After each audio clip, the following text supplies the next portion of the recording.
तुम लोग आगे निकलो, मैं टिकट लेके आती हूँ। ठीक है।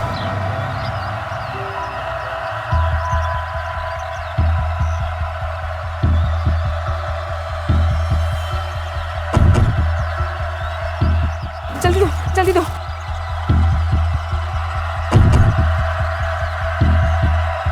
किसी को नहीं बताना, प्लीज। हाँ प्लीज।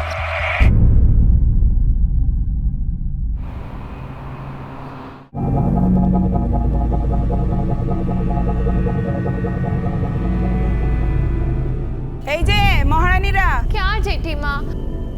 कर ली ना अपनी जिद पूरी? दे दी ना उच्च माध्यमिक की परीक्षा?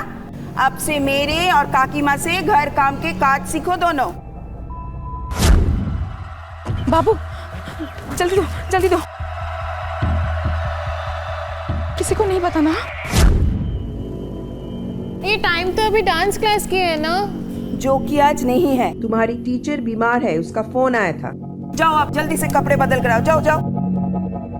अरे आ गई तुम दोनों। आज मैं बहुत खुश हूँ। हमारे घर की तुम पहली लड़कियां हो जिन्होंने उच्च माध्यमिक की परीक्षा दी है। बोलो क्या चाहिए तुम्हें? अभी बोली नहीं, टुपुर बड़ी है ना, वो पहले बताएगी। बोल टुपुर। कुछ नहीं चाहिए काकी माँ, मुझे कुछ नहीं चाहिए। अरे ऐसे क्या? बोल टुपुर। मैं बोलूँ ना माँ? ओहो, तू ही बता, बोल क्या चाहिए तुझे? हम दोनों के लिए एक एक मोबाइल। मोबाइल? दिमाग खराब हो गया तुम दोनों का? मोबाइल चाहिए तुम्हें? जाओ अपने कमरे में जाओ।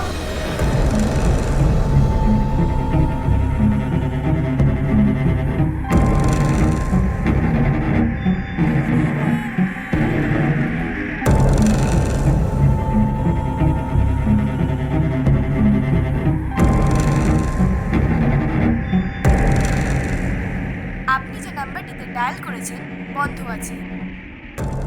আপনি যে নাম্বারটিতে ডায়াল করেছেন বন্ধ আছে।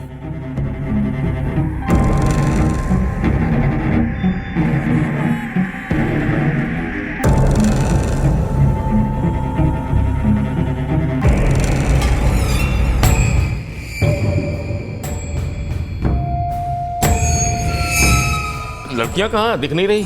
पता नहीं, स्कूल से आने के बाद तो मैंने देखा था, शायद कमरे में होंगी। बोधी, बोधी, वो अपने कमरे में भी नहीं है, ऊपर छत पे भी नहीं है। तो फिर गई कहाँ? वो तो मालूम नहीं। शारदा को बुलाओ। ठीक है, बुला रही।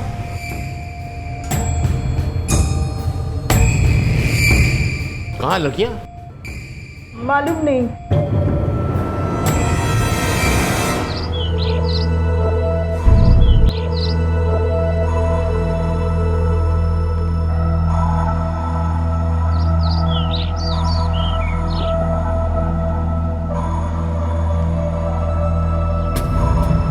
चारू?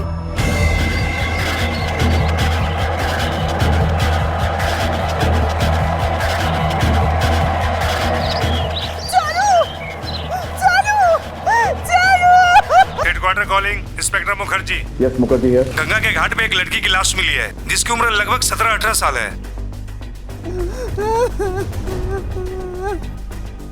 सर, हत्या गला काट के हुई है। ये लड़की की पीशी है। इसी ने सबसे पहले डेड बॉडी को देखा है।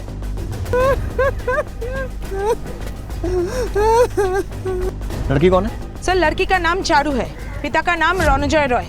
वो मृत्युंजय रॉय के छोटे भाई। मृत्युंजय राय? ये मृत्युंजय राय वही है ना जो बंगला अस्मिता संघ नाम से एक लोकल संगठन चलाता है और खुद को एरिया का मॉडल पुलिस कमिश्नर समझता है? चारू, चारू, चारू, चारू, चारू।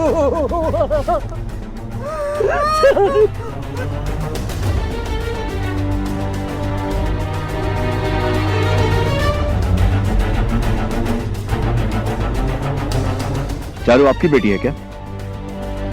हाँ। क्या लगता है आपको, कैसे हुआ ये? पता नहीं, कल शाम से या कल रात से पता नहीं था इसका। मतलब आपके घर की लड़की गायब थी और आपको पता ही नहीं कि कब से गायब थी? नहीं, मेरे बेटे की तबीयत अचानक से खराब हो गई थी कल शाम को। उसी को संभालने में लगी थी पूरी शाम। रात होते होते ख्याल आया कि चारू घर में नहीं थी। एक काम करो, फॉरेंसिक टीम बुलवाओ और पंचनामा करके बॉडी को पोस्टमार्टम के लिए भेजो। Okay sir. Okay sir. हमें आपके घर वालों से पूछताछ करनी होगी और घर वालों के अलावा उन सभी लोगों से जिनका चारू से कुछ वास्ता था।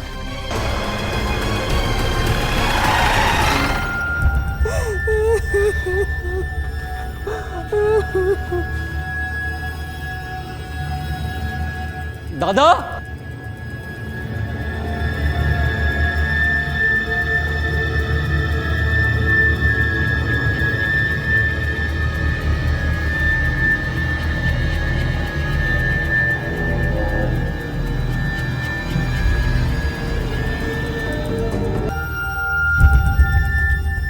आपने बताया था कि चारू शाम से या रात से गायब थी, फिर आपने उसे ढूंढा होगा, पर ढूंढने पर जब वो नहीं मिली तो पुलिस में रिपोर्ट लिखाने की जरूरत नहीं समझी आपने? हमारे घर की बेटी थी, वो भी जवान। अगर पुलिस में जाते तो लोग तरह तरह की बातें बनाते। यही सोचकर मैंने, कोई दुश्मन जिसमें शक? किसी में इतनी हिम्मत नहीं कि हमारे परिवार पर हाथ डाल सके। वैसे भी हमने अपनी बेटियों को अपनी आंखों से कभी दूर नहीं होने दिया। उसकी माँ या पीसी, उनकी हर वक्त नजर रहती थी बेटियों पर। बेटियों पर? मेरी भी एक बेटी है, चारू से 6 महीने बड़ी। टुपुर नाम है उसका। कहाँ है वो? यहाँ तो कहीं दिखाई नहीं दे रही।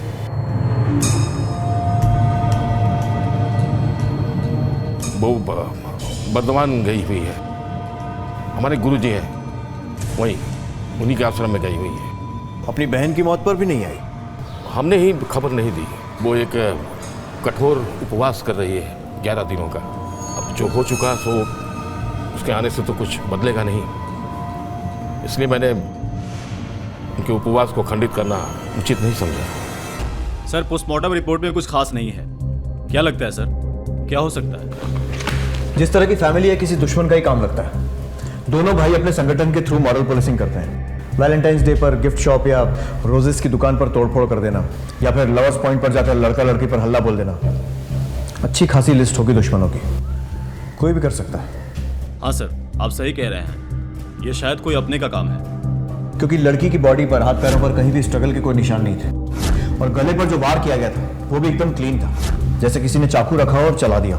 अब ऐसा सिर्फ 2 ही केसेस में हो सकता है। या तो लड़की उस कातिल को जानती थी और उसे अपने पास आने दिया, या फिर किसी ने धोखे से पीछे से उसका गला काट दिया।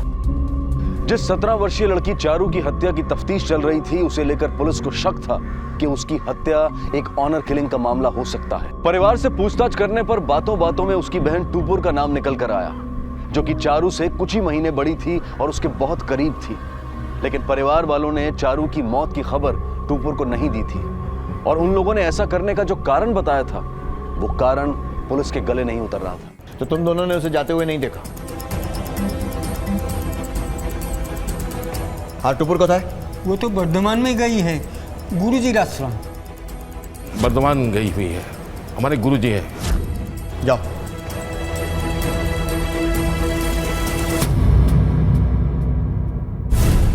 चारू की माँ से मुलाकात हो सकती है?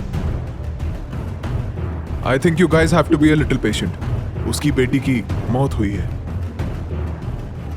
और बेटा क्रिटिकल कंडीशन में है। अभी वो आपकी कुछ हेल्प नहीं कर पाएंगे। क्या हुआ उसे? मतलब बेटे को बुखार हुआ है और तभी से बेहोश है। अभी तक होश नहीं आया पूरी तरह। चारू का रूम देख सकते हैं? आइए जी। वाह,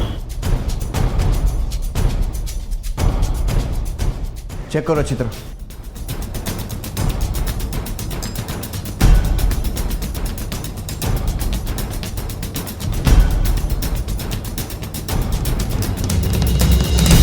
सर, शायद ये दरवाजा बगल वाले कमरे में खुलता है। कौन रहता है इसमें? उधर टुपुर का कमरा है। अभी वो आश्रम में है, इसलिए खाली है। तो क्या रे परिवार झूठ बोल रहा था? क्या टूपुर को लेकर कोई ऐसी सच्चाई थी जिसे वो लोग पुलिस से छिपा रहे थे? क्या टूपुर का चारू की हत्या से कोई संबंध था? और सबसे बड़ा सवाल था कि क्या टूपुर अपने गुरुजी के उसी आश्रम में थी जहां उसका परिवार उसके होने का दावा कर रहा था? या फिर वो कहीं और थी। गलत दिशा में जा रहे हैं आप लोग। इस घर से कुछ नहीं मिलेगा। खूनी घर से बाहर है, घर में नहीं। चारू के गायब होने की बात समाज के डर से छुपाई थी या फिर कोई और वजह थी? क्या कह रहे हैं आप? और क्या वजह हो सकती है? वो तो आप ही बता सकते हैं। एक क्लू देता हूँ आपको, शायद उसका किसी से प्रेम हुआ और फिर कोई और था जो... जी बिल्कुल नहीं। हमारी घर की बेटियां वो सब नहीं करती और न ही किसी की हिम्मत हो सकती है कि हमारी घर की बेटियों पर कोई नजरें उठाए। लेकिन ये भी तो हो सकता है कि किसी ने ऐसी हिम्मत दिखाई हो और उसकी हिम्मत देखकर आपकी भतीजी का दिल पिघल गया हो और उस वजह से आपके सम्मान को ठेस पहुंची और बदला लेने के लिए आपने खुद ही... आप हद पार कर रहे हैं इंस्पेक्टर। ऐसा कैसे सोच सकते हैं आप हमारे चारू के बारे में? कैसे इतना बड़ा इल्जाम लगा सकते हैं आप इन पर? कानून की जांच किसी हद और दायरे में रहकर नहीं की जाती मिसेस रॉय। हमारे सवाल आपको तकलीफ पहुंचा रहे होंगे, लेकिन उनका मकसद सिर्फ आपकी भतीजी के कातिल को ढूंढना है, जो कोई भी हो सकता है। सब इंस्पेक्टर मित्रा स्पीकिंग। सर, जहां सुबह उस लड़की की लाश मिली थी, उससे कुछ ही दूरी पर उसी के हम उम्र एक लड़के की लाश मिली है। Over and out. सर, इनका कहना है किसी ने आधा घंटा पहले इस लाश को देखा था, लेकिन कोई पहचानता नहीं है। लगता है किसी और एरिया का होगा। लेकिन खास बात यह है कि इसकी हत्या भी चाकू से गला काट कर की गई है। एक काम करो, फॉरेंसिक टीम को बुलाओ और बॉडी को पोस्टमार्टम के लिए भेजो। सर, उस लड़के की पोस्टमार्टम रिपोर्ट में कुछ खास नहीं है सिवाय टाइम ऑफ डेथ के, लेकिन फॉरेंसिक एक्सपर्ट का कहना है कि दोनों केसेस में, यानी कि चारू और लड़के की, मर्डर वेपन सेम थे। मर्डर वेपन को लेकर हुए इस खुलासे ने पुलिस को यह सोचने पर मजबूर कर दिया था कि ये दोनों हत्याएं ऑनर किलिंग यानी कि पारिवारिक सम्मान के लिए की गई हत्याएं हो सकती थी। मुमकिन था कि जिस लड़के की लाश मिली थी उसके और चारू के बीच प्रेम संबंध रहा हो और जिसका पता चलने पर चारू के परिवार वालों ने ही चारू और उस लड़के को मार दिया हो। तुमने मृत्युंजय और रंजा के नेबर से बात की, कुछ पता चला? कई नेबर्स ने कुछ ना मालूम होने की बात की है सर, लेकिन एक लेडी है जो चारू के पिछले वाली गली में रहती है। उसने उस रात कुछ देखा था। मेरी भी एक बेटी है, कल उसके साथ भी ऐसा ही कुछ हो सकता है, यही सोचकर आपको बता रही हूँ। लेकिन उन दोनों भाइयों को पता चला तो वो मुझे छोड़ेंगे नहीं, मार डालेंगे। घबराइए मत, भरोसा रखिए कि जो ना अपना। बताइए क्या देखा? उस रात सोने से पहले मैं दरवाजा बंद है कि नहीं देखने आई थी, तब देखा कि बुआ पिछले दरवाजे से आई और उसने किसी के हाथ में कुछ नोट थमाए।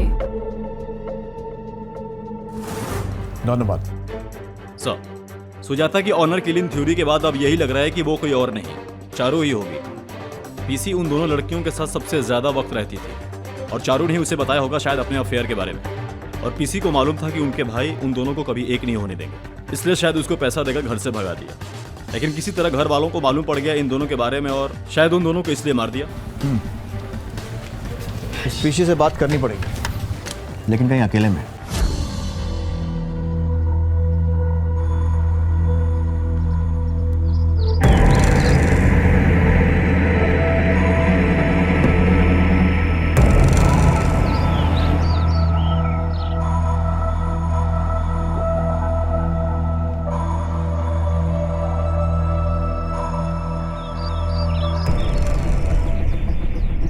सुनिए। आप लोग? जी हाँ, हमें पता चला है कि कुछ है जो आप सबसे छिपा रही हैं, तो हमने सोचा कि आपके इस राज के भागीदार हम भी बन जाएं। क्या बोल रहे हैं आप? मेरे पास क्या है छिपाने के लिए? जिस रात चारू को मारा गया था, घर के पीछे आप किसी से मिली थी। कौन था वो? चारू या फिर वो लड़का जिसे मारा गया? अगर अकेले में यहाँ पर जवाब ना देना चाहें तो आप घर पर भी दे सकती है आपके भाइयों के सामने।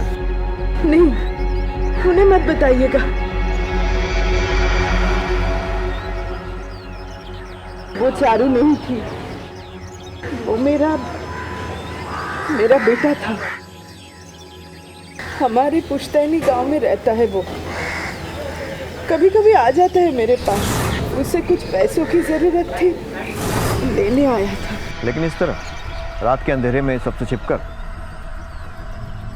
बहन हूँ मैं उनकी, लेकिन वो सिर्फ कहने के लिए। असलियत में घर की नौकरानी से ज्यादा कुछ भी नहीं है। आपको किसी पर शक है? मतलब चारू के साथ किसी को देखा है कभी?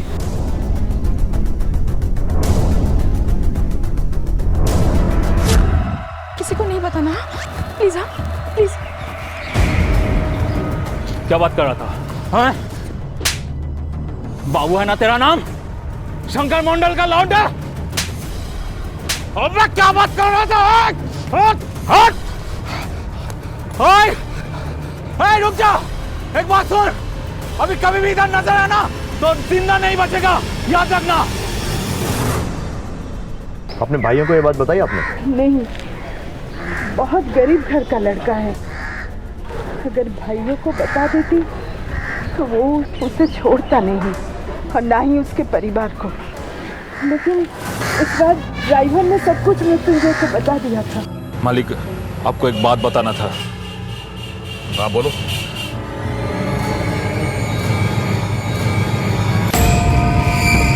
बात तूने पहले क्यों नहीं कही?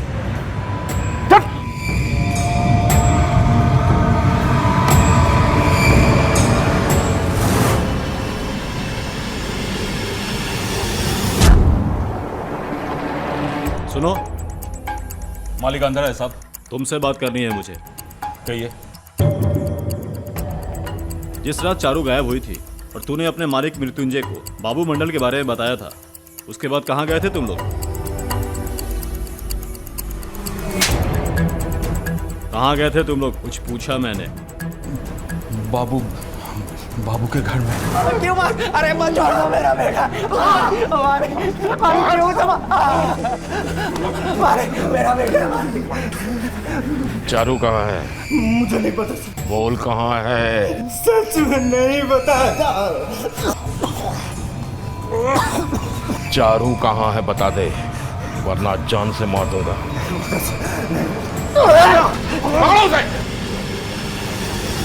बहुत मारा साहब उन्होंने मेरे बेटे को, तब से वो घर नहीं लौटा है। पता नहीं क्या हुआ है उसके साथ। अभी वो जिंदा है कि नहीं। आपने पुलिस में रिपोर्ट क्यों नहीं लिखवाई? ऐसा करते साहब तो वो जान ले लेते हमारी। यही आपका बेटा? नहीं साहब, ये तो बाबू नहीं है। मित्रों, अपने सारे इन्फॉर्मर से कहो इस बाबू मंडल को ढूंढने के लिए। ये लड़का जरूर कुछ ऐसा जानता है जिसे जानना हमारे लिए बहुत जरूरी है। ओके। ये घाट वाली घटना कब की थी? जी परसों की। मतलब परसों तक टुपुर यहाँ थी? तो फिर मृत्युंजय और बाकी घर वालों ने झूठ क्यों बोला कि पिछले एक हफ्ते से वो वर्धमान में है, गुरुजी के आश्रम में? नहीं, वो गुरुजी के आश्रम में नहीं है। तो फिर कहाँ है? चारू जिस रात को गायब हुई, उसी रात से टुपुर भी गायब है। चारू, चारू,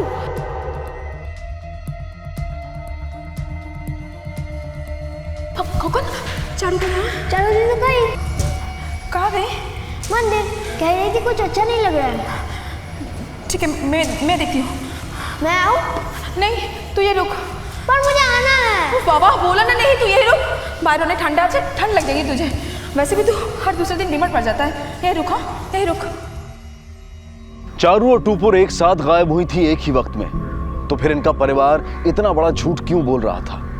चारू की हत्या हो चुकी थी और टुपुर का कहीं कोई पता नहीं था। ये बात साफ थी कि कोई और भी बड़ा सच था जो इन लड़कियों का परिवार छुपा रहा था। हो सकता था कि चारू की हत्या उसके अपने परिवार के ही किसी सदस्य ने की थी और टुपुर के गायब होने में भी उन्हीं का हाथ था। और अब वक्त आ गया था कि इस परिवार से सख्ती से पूछताछ की जाए। हमारी दोनों बेटियां एक साथ गायब थी। लड़कियां कहाँ दिख नहीं रही? शायद कमरे में होंगी। वो अपने कमरे में भी नहीं है, ऊपर छत पे भी नहीं है। गई कहाँ? दूसरे दिन चारू की लाश मिली तो लगा हमारी प्रतिष्ठा पर दोहरे दाग लगने से अच्छा है एक ही लगे। हमने झूठ कहा था कि टुपुर आश्रम में। असल में हमें ही नहीं पता कि वो कहाँ थी और उसके साथ क्या हुआ है। आपकी बात पर यकीन तो नहीं आ रहा है। मैं बताती हूँ।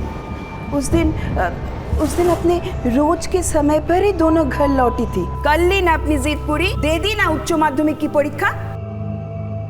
अरे आ गई तुम दोनों। आज मैं बहुत खुश हूँ। बोलो क्या चाहिए तुम्हें? हम दोनों के लिए एक एक मोबाइल। पता नहीं था मुझे कि आखिरी बार देख रहा हूं मैं उन्हें। उसके बाद तो लाश ही मिली थी मुझे। और जब शाम को घर लौटा देखा दोनों बेटियां घर पर नहीं हैं। नहीं मालूम। अरे तुझे गांव से यहाँ किस लिए लाया है? पूजा पाठ करने के लिए? आप शारदा पर क्यों गुस्सा कर रहे हैं? 24 घंटे तो वो चुप रहो, चुप। दोनों जगह कहाँ है? ठाकुर को डॉक्टर को बुलाने गए हैं। मेरे बेटे खोखन की तबीयत अचानक से खराब हो गई थी उस शाम को खेलने गया था डॉक्टर साहब। जब अंधेरा होते हुए भी नहीं लौटा तो हम सब उसे ढूंढने निकले। घर के पीछे वाली गली में मिला, बेहोश पड़ा हुआ था। पूरा बदन तप रहा था बुखार में। मैं कुछ टेस्ट लिख देता हूँ, आप करवा लीजिए। और मैं जब खोखन के टेस्ट करवा के घर लौटा तो देखा कि पूरा कलकत्ता छान मारा, लड़कियों का कोई पता नहीं। सर्वनाश, कहाँ जा सकती है दोनों? इसका जवाब तुम्हें देने चाहिए।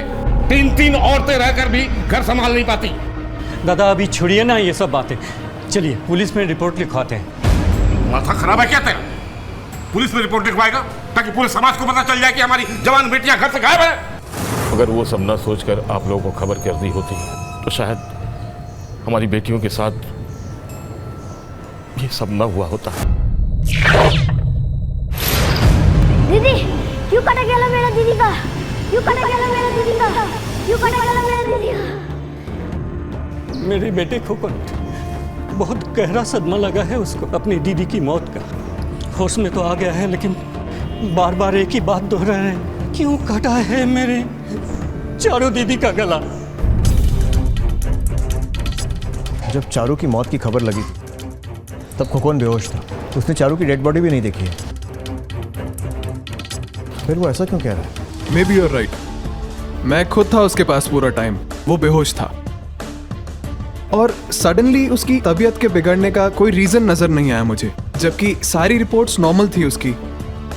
पॉसिबिलिटीज है कि उसने कुछ ऐसा देखा होगा जो उसे देखना नहीं चाहिए था और सदमे से उसकी ये हालत हुई होगी। बात कर सकते हैं उससे?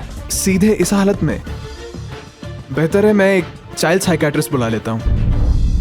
वो देखो, वो जो अंकल है ना मूंछ वाले, अगर तुम्हें कोई डराएगा ना, ये अंकल लोग मिलके उनको बहुत मारेंगे और सजा भी दिलवाएंगे, समझे?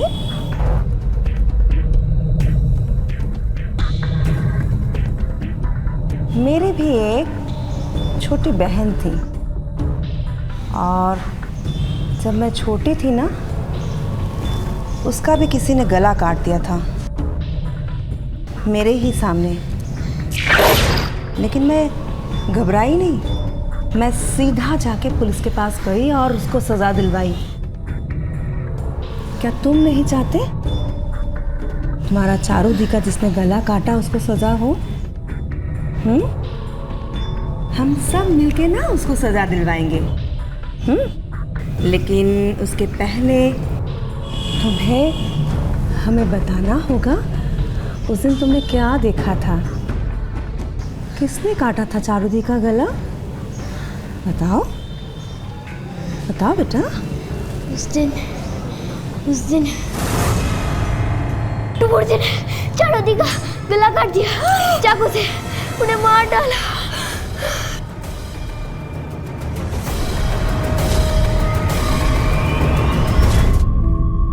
टुपुर ने चारू का गला काटा और उसे मार दिया। खोखन द्वारा किया गया खुलासा बेहद चौंका देने वाला था, लेकिन पुलिस इसे अंतिम सत्य मानने को तैयार नहीं थी, क्योंकि जिन परिस्थितियों में यह बयान सामने आया था उसमें इसके झूठे साबित होने की संभावनाएं कुछ ज्यादा ही थी। चारू की हत्या के ऑनर किलिंग होने का पुलिस का शक अब भी दूर नहीं हुआ था, इसलिए रे परिवार अब भी उनके शक के दायरे में था। यह बहुत मुमकिन था कि चारू के पिता रॉन्जय और जेठू यानी कि ताऊजी मृत्युंजय ने खोखन पर दबाव डालकर जबरदस्ती उसे बयान देने पर मजबूर किया हो, ताकि इन्वेस्टिगेशन गलत दिशा में चली जाए और वो लोग उन्हें छोड़कर टुपुर की तलाश में निकल पड़े, एक कभी न खत्म होने वाली तलाश में। लेकिन ये सब महज अंदाजे थे और इन्हें सबूतों की कसौटी पर परखे बिना पुलिस किसी को भी क्लीन चिट नहीं देना चाहती थी। मामला अब और पेचीदा हो गया था। ऐसे हालात में सिर्फ एक ही शख्स सच्चाई पर रोशनी डाल सकता था और वो था बाबू मंडल, वो लड़का जिसे आखिरी बार टुपुर के साथ देखा गया था और जिसे तमाम कोशिशों के बावजूद भी पुलिस अब तक ढूंढ नहीं पाई थी। पॉसिबिलिटीज तो बहुत सारी हैं, लेकिन एक्चुअल में क्या हुआ है सिर्फ एक ही आदमी बता सकता है, बाबू मंडल। सर, जिस हुलिया का आपने जिक्र किया था ठीक वैसा ही एक लड़का हिदुआ पार्क में देखा गया है।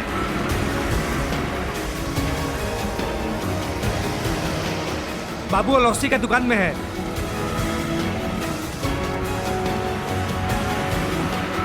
बाबू चल शुरू हो जा। मैंने कुछ नहीं किया सर, सच में मैंने कुछ नहीं किया सर। मैंने यही बात उसके बाप से भी बताया था सर, लेकिन उसने मेरी बात नहीं माना सर। वो मुझे मार डालते सर, इसीलिए मैं वहां से भाग के गए थे। चारू का मरने का पता नहीं मुझे बाद में चला सर, वो भी अखबार पढ़ने के बाद सर। बोलता रहे। सर मैं कुछ नहीं कर, मैं कुछ नहीं जानता सर, कुछ नहीं किया सर।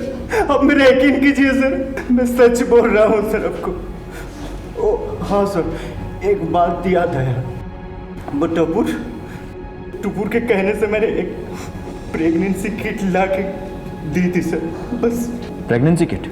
हाँ सर, वो घाट पर, उस दिन घाट पर जब उसके ड्राइवर ने मेरे को मारा था सर।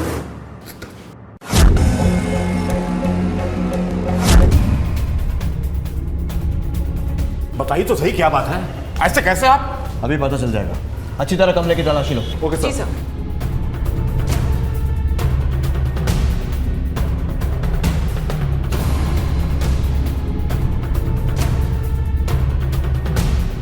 सर, टुपुर ने लेटर छोड़ा है। पढ़ो। मुझे माफ कर दीजिए माँ बाबा। बहुत बड़ी गलती हो गई है मुझसे, जिसे आपके सामने सिखाने की हिम्मत नहीं है मुझ में। इसीलिए मैं चाह रही हूँ आपसे बहुत दूर। आपको पता है इसके बारे में कुछ? हमें नहीं पता कि किस गलती की बात कही है टुपुर ने। सर ये देखिए,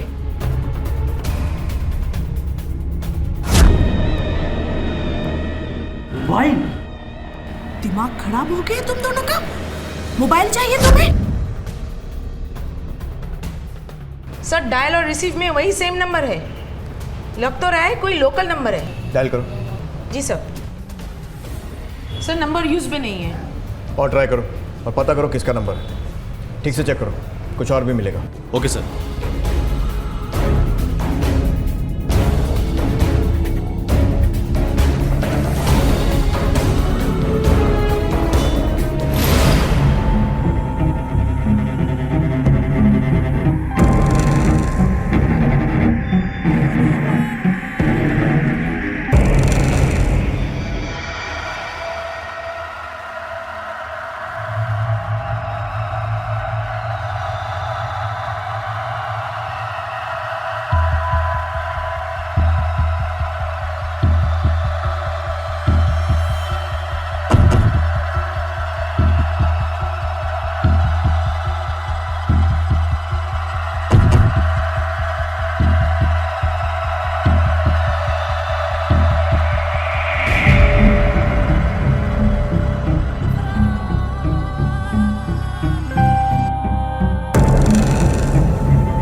ডায়াল করেছেন বন্ধ আছে। আপনি যে নাম্বারটিতে ডায়াল করেছেন বন্ধ আছে।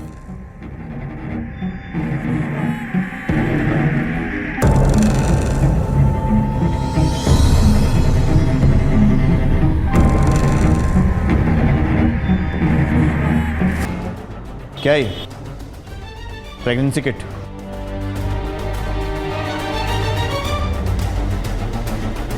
पॉजिटिव।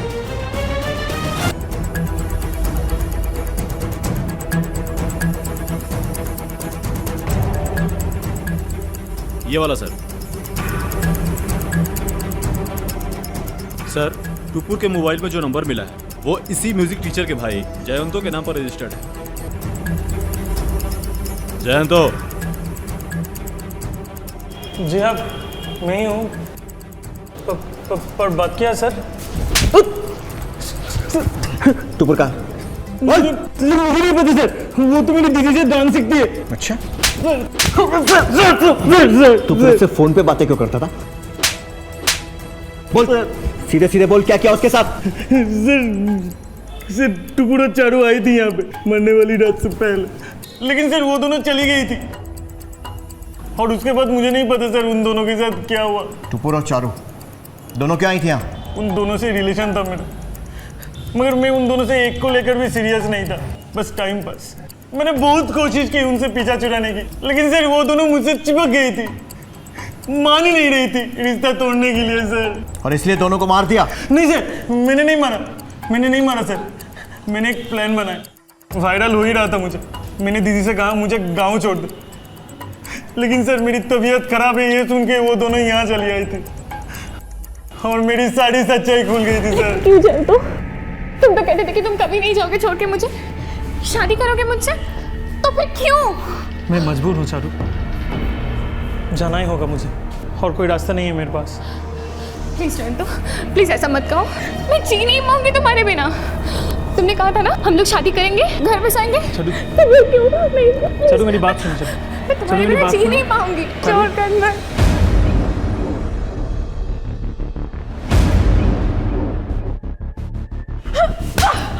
तुम हम दोनों के साथ प्यार का नाटक कर रहे हो?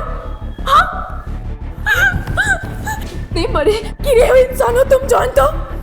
ছি ছি কিসব বলছিস তুই এগুলো দি? আমি সত্যি বলছি। I'm pregnant. और वो कुत्ते की वजह से, ये कुत्ते की वजह से। छोड़ूंगी नहीं मैं तुझे, नहीं छोड़ूंगी मैं तुझे। तुम्हारे मत मारो मुझे मत मारो, मैं मर चुका, मत मारो मुझे मत मारो,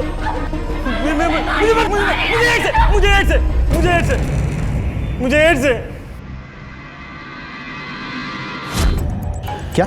और कोई तरीका नहीं सूझा सर मुझे उनसे पीछा छुड़ाने का, और उन्हें यह भी पता चल चुका था कि मैं उन दोनों के साथ, तो मैंने बोल दिया कि मुझे एड्स है, और ये सुनने के बाद वो दोनों यहाँ से चली गई थी सर। और उसके बाद मुझे सच में नहीं पता उन दोनों के साथ क्या हुआ था सर। तो मासूम लड़कियों की जिंदगी खराब करने के बाद खुद की नई जिंदगी शुरू करने का सोच रहा था ना? अब मैं देखता हूँ कि तेरी जिंदगी जेल में बीते। जयंतो ने अपना अपराध स्वीकार कर लिया था, लेकिन उसके बयान ने इस केस के राज पर से पर्दा उठाने की बजाय इसे और पेचीदा बना दिया था। जिस लड़के की लाश पुलिस को मिली थी वो कौन था, और उसका इस केस और टूपुर या चारू से क्या संबंध था? क्या उसके कत्ल में भी उसी मर्डर वेपन का इस्तेमाल किया गया था जिससे चारू का गला काटा गया था? और टूपुर कहाँ है, किस हाल में है? वो जिंदा भी है या उसका भी कत्ल कर दिया गया है? और सबसे बड़ा सवाल, चारू की हत्या क्यों हुई, क्यों काटा गया उसका गला?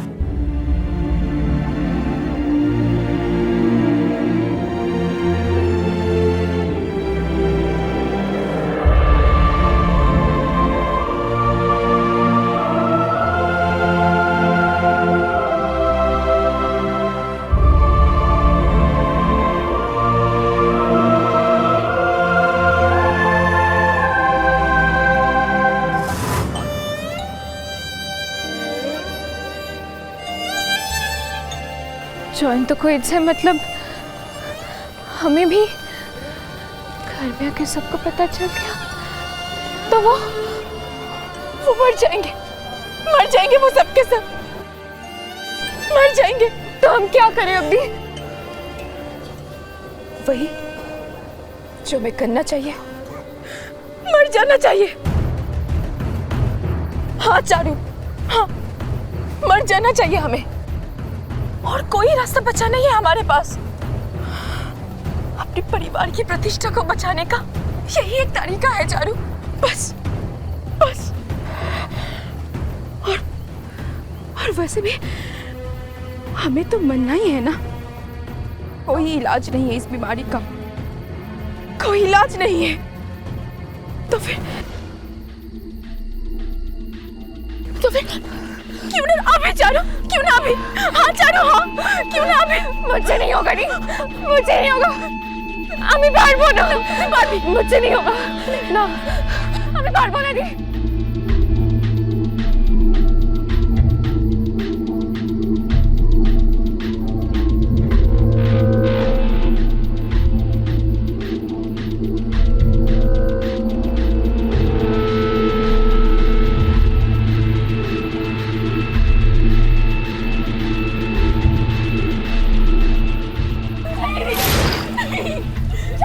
मुझे नहीं होगा, चारू मेरी बात सुन, चारू नहीं होगा, चारू मेरी बात सुन, चारू मेरी बात सुन, चारू हमें ये करना ही है चारू, हमारे परिवार के लिए चारू, उनकी इज्जत के लिए चारू। हमारे पास और कोई रास्ता बचा नहीं है चारू। तो समझते क्यों नहीं चारू? चारू सुन, चारू सुन, चारू।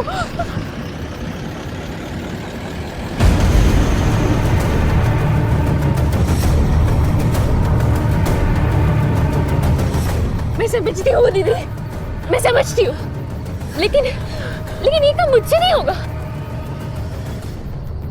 आप करो, ये काम आपको करना होगा। मेरे पहले होगा कि चारू, चारू सोचो मत दे, हमारे परिवार का सवाल है ना, हमारे परिवार का इज्जत का सवाल है ना।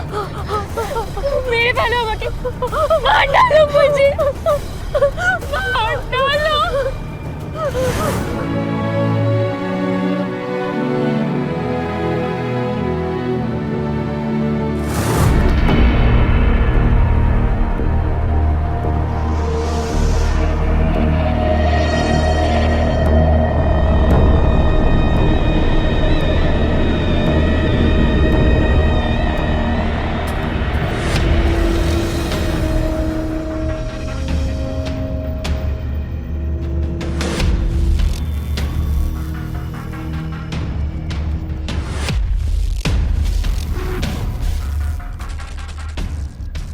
बहुत खूबसूरत लग रही हो।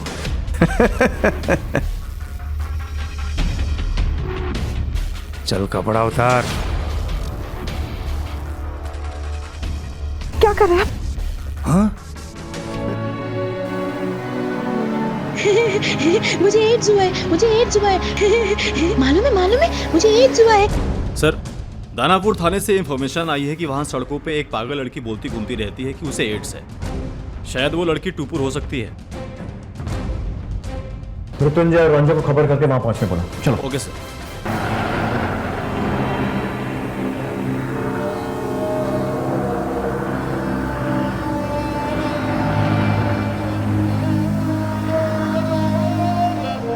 टुपुर, टुपुर। नहीं बेटा, नहीं बेटा, टुपुर, क्या हुआ तुझे? टुपुर, टुपुर प्लीज, टुपुर, टुपुर, कुछ बाबू, टुपुर, टुपुर, मुझे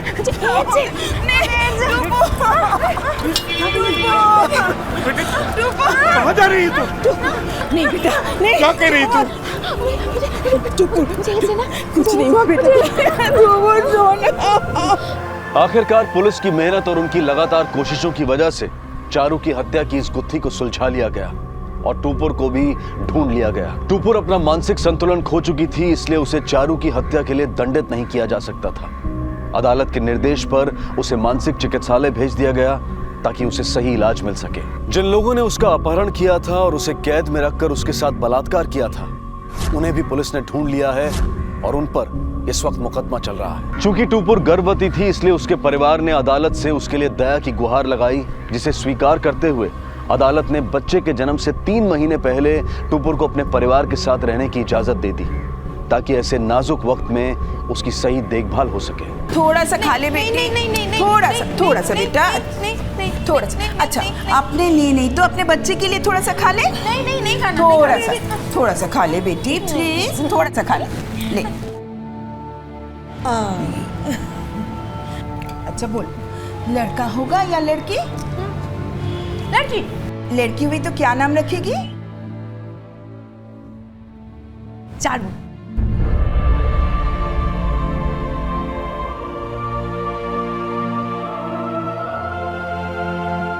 चारू और टुपुर के साथ जो हुआ उसके बारे में सोचकर ही रूह कांप उठती है, लेकिन इन दोनों मासूम लड़कियों की जिंदगी की बर्बादी का जिम्मेदार क्या सिर्फ जयंत तो है? नहीं, इसके लिए चारू और टुपुर के माता पिता भी जिम्मेदार हैं, जिन्होंने कुछ गलत हो जाने के डर से कभी उन्हें अपनी जिंदगी को अपने तरीके से जीने का मौका ही नहीं दिया। ये बेहद जरूरी है कि हम बुराई से अपने बच्चों की रक्षा करें, लेकिन ये भी जरूरी है कि हम बुराई से उनकी पहचान होने दें, ताकि जब हम उनके साथ ना हों और अगर बुराई किसी भी भेष या रूप में उनके सामने आए तो वो खुद उसे पहचान पाए और उससे अपनी रक्षा कर पाए। क्या कंप्लेंट लिखानी? सर, मुझे मेरी आई की मिसिंग कंप्लेंट लिखानी। क्या नाम है तुम्हारी आई? सर, नीलिमा मोरे। उम्र? सर, 40 साल। कोई फोटो लाया हो? जी सर। कब से लापता है तुम्हारी आई? सर एग्जैक्ट डेट तो नहीं पता, पर कुछ दिनों से उनका फ़ोन नहीं लग रहा है। तुम अपनी आई के साथ नहीं रहते? नहीं सर, मैं अपनी मौसी के साथ रहता हूँ चैम्बूर में। सर एक्चुअली मेरा कॉलेज वहीं है, तो मैं उन्हीं के घर रहकर पढ़ता हूँ और मैं बचपन से अब तक उन्हीं के साथ रहा हूँ। चैम्बूर के कौन से कॉलेज में पढ़ते हो तुम? सर प्रेरणा कॉलेज, और इसी साल मैंने 12th के एग्ज़ाम दिए सर। आई से आखिरी बार बात कब हुई थी? सर वैसे तो हमारी हर रोज़ बात होती रहती थी, लेकिन पिछले दिनों हमारी बातचीत काफ़ी कम हो पा रही थी। सर मैंने 2-3 दिन पहले आई को फ़ोन किया तो उनका नंबर अनरीचेबल था। क्या हुआ, फोन नहीं लगा? देखो ना मौसी, आज 3 दिन हो गए, आई का फोन अभी भी स्विच ऑफ आ रहा है। मैं ऐसा करता हूँ, आई को देख के आता हूँ। हो बड़ा जा। सर एक्चुअली मैं मेडिकल की तैयारी कर रहा हूँ, तो पढ़ाई और कोचिंग के चक्कर में बिजी रहता हूँ। आज मेरी छुट्टी थी तो सोचा आकर आई से मिल लूँ। जब आया तो देखा सर घर पे ताला लगा था। मैंने आई के पड़ोसियों से पूछा, आपने मेरी आई को कहीं देखा क्या? नहीं, 2-3 दिवसात नाही बघितलं। ना वो घर पे थी ना उनका फ़ोन ऑन है, तो सर मुझे कुछ ठीक नहीं लगा, इसलिए मैं आपके पास आया। तुम्हारी आई कहीं काम भी करती हैं? जी सर। कहाँ? किसी एनजीओ में काम करती हैं। तुम जानते हो उस एनजीओ के बारे में? सर मैंने कभी पूछा ही नहीं उनसे। ठीक है, फिलहाल तुम जाओ, जैसे ही तुम्हारी आई के बारे में कुछ पता चलेगा हम तुम्हें बताएंगे। कामले? जी सर। इनकी कंप्लेंट लिखो। सर। पाटिल सर, नीलिमा का फोटो आसपास के हर पुलिस स्टेशन में सर्कुलेट करो। इसके कॉल रिकॉर्ड्स और लोकेशन डिटेल भी मंगवाओ, और जिस एनजीओ के लिए काम करती है उसके बारे में पता करो। Okay sir.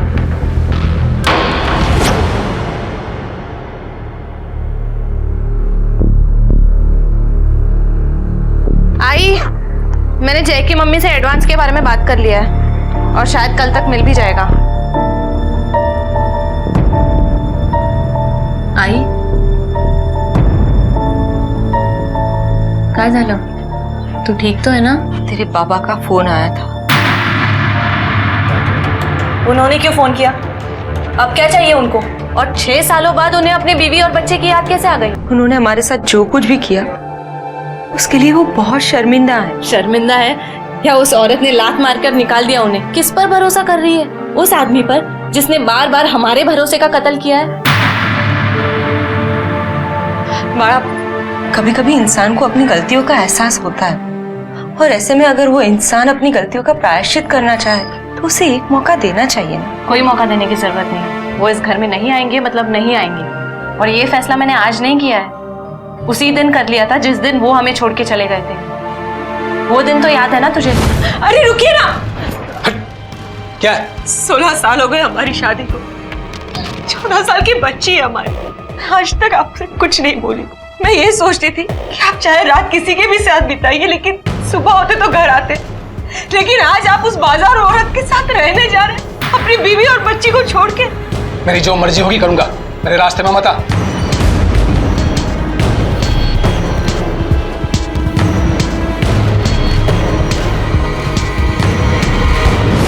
इतने साल बाहर रहने के बाद उन्हें भी तो समझ में आया होगा ना कि अपना परिवार ही आखिर अपना होता है। कोई अगर तुझे कह देना कि ताजमहल आगरा में नहीं मुंबई में है तो यकीन कर लेना, लेकिन इंसान की फितरत बदल गई है, इस पर कभी यकीन मत करना। अगपन आई, मैंने फैसला कर लिया है ना, वो इस घर में नहीं आएंगे मतलब नहीं आएंगे। फिर चाहे वो बिगड़ जाए, सुधर जाए, जिंदा रहे या मर जाए।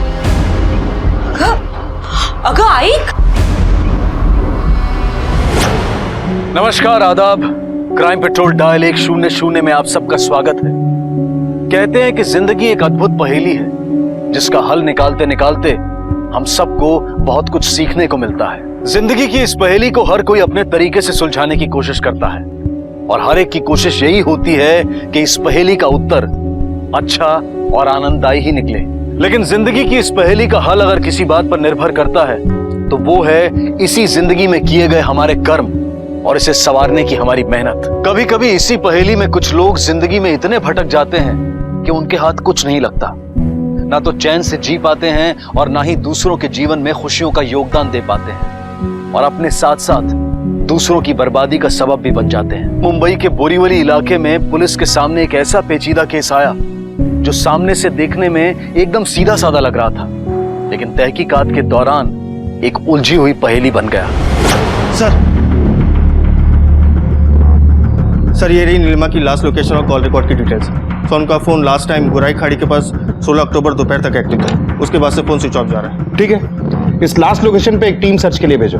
सर, इस कॉल रिकॉर्ड से एक बड़ी सरप्राइजिंग बात सामने आई है। नीलिमा अपने बेटे के साथ साथ 3 और लोगों से बात किया करती थी, जिसमें से एक नंबर अभी डेड जा रहा है। सर, इस नंबर की डिटेल जानने की कोशिश की तो पता चला कि किसी रवि वाघमारे नाम के फेक आईडी पे लिया गया। और बाकी के 2 नंबर जो यूज कर रहे हैं वो लोग कौन है? सर, एक आदमी है मुश्ताक और एक लड़की है मनीषा। इन दोनों को बुला लिया है पुलिस स्टेशन पूछताछ के लिए। गुड। आई ने बेशरम किस्म के इंसान निकले आप तो। इतना सब कुछ हो जाने के बाद आपकी हिम्मत कैसे हुई इस घर में वापस आने की? बेटा, ये अपना ही घर तो है। ये सुजाता मेरी बीवी। ये घर जिसका था, ये बीवी जिसकी थी और मैं जिसकी बेटी थी, वो इंसान 6 साल पहले ही मर चुका है। तो आप कौन है मुझे पता नहीं। निकल जाइए। मनीषा, बेटा, इसमें तेरी कोई गलती नहीं है, सब मेरी गलती थी।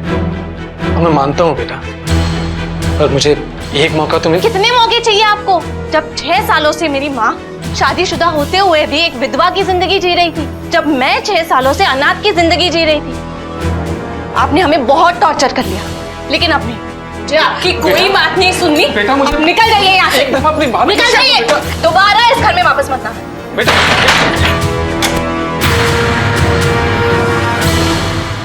साहब, इसको तो मैं अच्छी तरह से जानता हूँ साहब। ये तो नीलिमा है, ये वो बोरीली चाल है ना, वहाँ पे रहती है। ये तो हम भी जानते हैं कि तू इसे जानता है। दिन में 36 बार कॉल करती थी तुझे। कैसे जानता है नीलिमा? अरे साहब, अपन इसको कस्टमर दिलाता है साहब।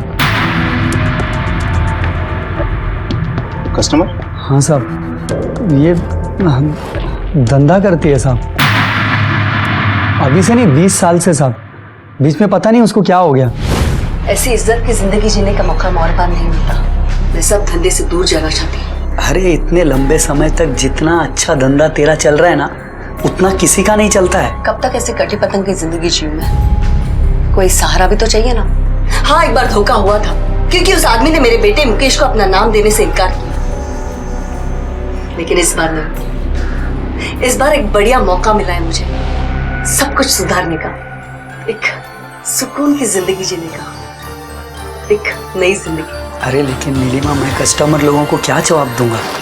हाँ, एक बार सोच ले। सोच लिया तो निकल यहाँ से मुश्ताक। साहब, उसके बाद उसने मेरा फ़ोन उठाना ही बंद कर दिया साहब। और फिर मैंने भी कस्टमर लोगों को मना कर दिया। पता नहीं किस रात के प्यार ने पूरे धंधे की एक रात में वाट लगा दी साहब। फिर उसके प्यार ने हवा दे दिया साहब। उसके बाद उसने मुझे सामने से फ़ोन किया। मुश्ताक, कस्टमर दिला देना। खा गई ना धोखा, तभी बोला तो सुनी नहीं। अब मैं कहाँ से लाऊं कस्टमर? तक, लेकिन मुझे पैसों की बहुत जरूरत है। कुछ कर देना मुश्ताक। अगर होगा तो बताता हूँ मैं, ठीक है? आखिरी कस्टमर कौन? मुझे नहीं मालूम साहब। और इस उम्र में उसको कौन कस्टमर लाके देगा साहब? अच्छा, उसने कभी ये बताया कि उसे पैसों की जरूरत क्यों थी? नहीं साहब, अपन सब इस पचड़े में नहीं पड़ता ना साहब। किसी रवि वाघमारे को जानता है? नहीं साहब, ऐसा नाम तो मैंने कभी सुना ही नहीं। सच बोल रहा है? सही में साहब। चल निकल।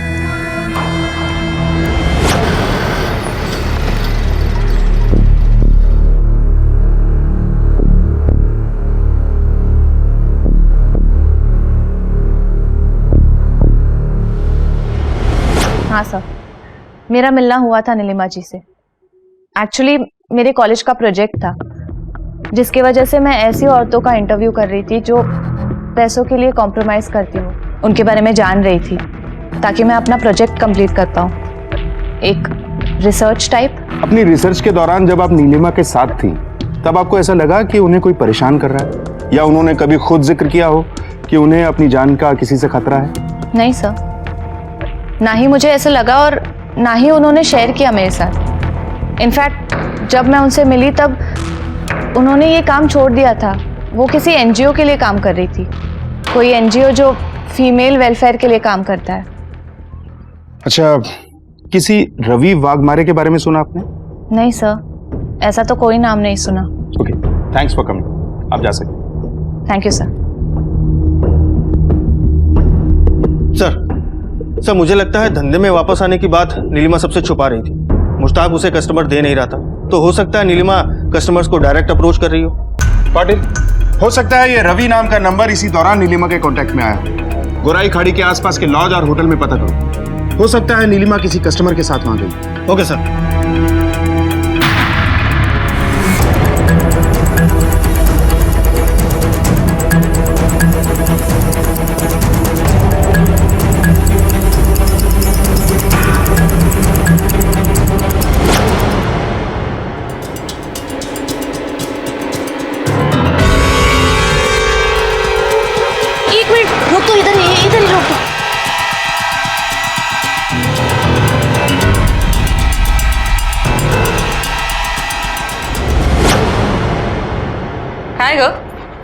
कितना काम करती है तू? पूरा दिन ट्यूशन ट्यूशन, एक पल भी चैन की सांस नहीं लेती। कहाँ हाल केला है? बाल तो देख कितने गंदे हो रहे हैं। क्या हुआ बालों को? अच्छे ही तो है। रुक जा रुक जा। नहीं नहीं नहीं, मैं वक्त देता हूँ।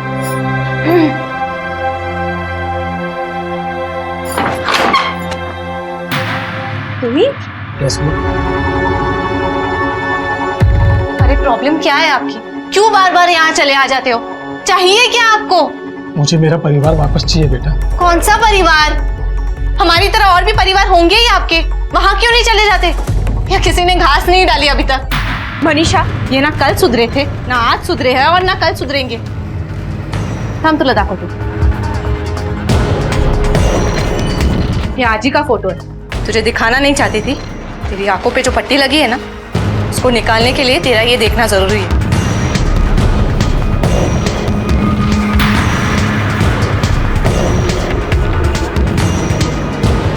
अरे बेटा, ये तुम्हें गलत लग रहा है? ये तो मैं बेटा वो चुप! कहीं बोलू ना, दोबारा इस घर के या मेरे माँ के आसपास भी दिखे ना तो जान से मार दूं। मनीषा!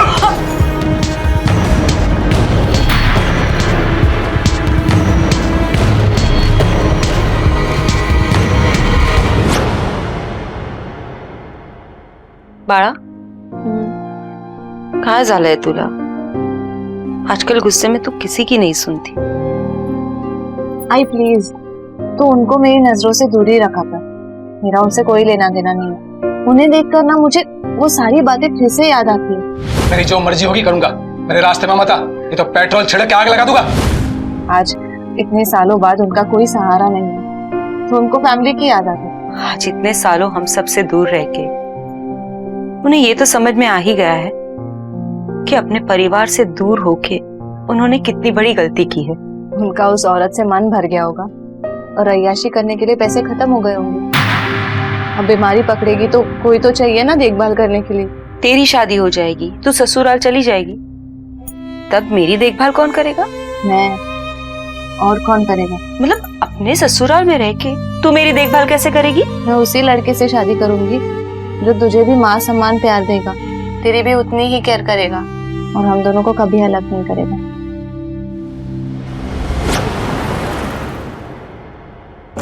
सर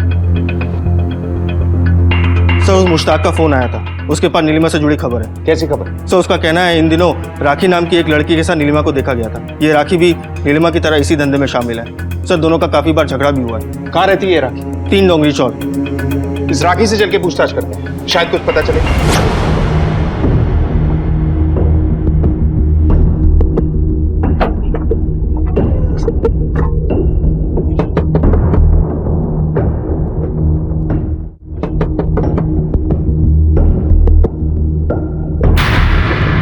नीलिमा के साथ तुम्हारा झगड़ा क्यों हुआ था? अरे साहब, एडी है वो। 40-42 की उम्र हो गई और मुझे कहती है कस्टमर लाके दो। मैं कहाँ से कस्टमर लाके देती उसे? मैंने पूछा कि तुम्हारा उसके साथ झगड़ा क्यों हुआ? साहब, मैंने उसे देखा था अपने कस्टमर से बात करते हुए। मैंने उसे बहुत बार मना किया। मैंने कहा ना कि मेरे कस्टमर से दूर रहना। उम्र ढल गई तेरी, चल निकल यहाँ से। चुप कर, तेरा ही कस्टमर ना मेरे पास आया था। मेरा कस्टमर है, चल निकल यहाँ से। इसके बाद भी नीलिमा नहीं मानी, उसने तेरे 2-4 कस्टमर तोड़ ही लिए, तो बहुत गुस्सा आया होगा ना तुझे? कहाँ है नीलिमा? किसके साथ मिलके गायब किया उसे? मैंने नहीं मारा उसे, मेरे धंधे की कसम साहब। मुझे नहीं पता वो कहाँ है, आई शपथ। अभी हम जा रहे हैं, लेकिन तू शहर छोड़ के मत जाना। साहब, मेरे कानों को एक खबर लगी, अगर आपको तो बताऊं। कैसी खबर? मैंने सुना है कि नीलिमा को पैसे की जरूरत है, इसलिए आजकल वो एक लड़की की डील कर रही है। ठीक। नीलिमा जिन जिन लड़कियों के साथ कांटेक्ट में थी, मुझे उन सब के नंबर चाहिए फौरन।